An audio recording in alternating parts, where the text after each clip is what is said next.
नमस्कार मित्रांनो, श्री स्वामी समर्थ. कसे आहात सर्व आणि सर्वांना नवीन वर्षाच्या हार्दिक शुभेच्छा.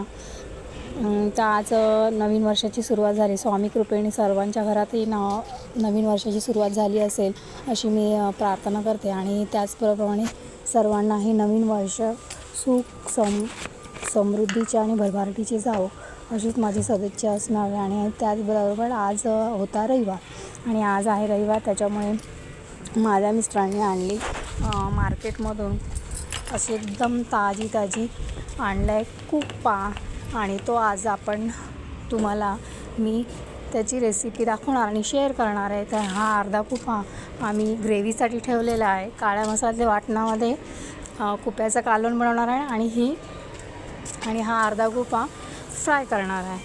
तर बघा, त्यासाठी मस्तपैकी हळद, मीठ आणि थोडंसं लिंबू पिळून ठेवलेलं आहे, मॅरिनेट करून ठेवलेलं आहे. त्याच्याबरोबर काळा मसाला वाटून घेतला. त्यासाठी मी थोडंसं खोबरं, मिरची, 2 कांदे हे गरम तव्यामध्ये मस्तपैकी असे लाल तांबूसपर्यंत भाजून घेतले. त्याच्यामध्ये आपण मिरची, लसूण, अद्रक आणि एक साईडला मस्तपैकी फ्राय करण्यासाठी पण मसाला काढला आहे. तर त्याच्यामध्ये आपण थोडंसं लाल तिखट, हळद, मीठ आणि रवा लावणार आहोत आपण कुप्याला. मस्त असे कुरकुरीत होतात कुप्या.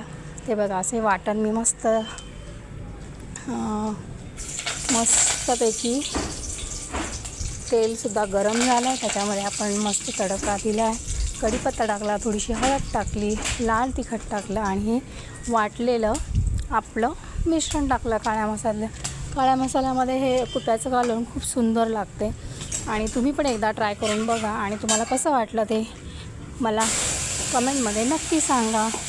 आणि आमचा चॅनल तुम्हाला कसा वाटतो आहे त्यासाठी माझ्या काही जास्त येत नाही आहे, कारण मला वेळ भेटत नाही तेवढा.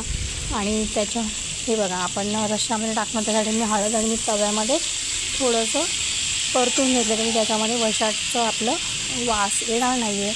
त्यासाठी हळद, मीठ आणि थोडंसं रश्श्यात टाकणार आहे मी ते. आणि इकडे आपलं मॅरिनेशन छान झाले. आता आपण सुके फ्राय करण्यासाठी घेत आहोत. त्यासाठी असा मसाला लावून घेतला आणि एक आपण तुकड्याला मसाला लावून इथे रवा पण लावणार आहेत. रवा लावल्याने मस्त कुरकुरीत होतात. कुप्याचे तुकडे. आणि हा घरात सर्वांना खूप आवडतो कुप्पा. मुलं तर माझी बोलतात की चॉकलेटसारखा लागतो मम्मी हा कुप्पा असं. आणि आपण बघा, ते मस्तपैकी असं रश्श्यामध्ये सोडले या तव्यात आणि एका तव्यामध्ये आपण फ्राय करायला घेतलेलं आहे.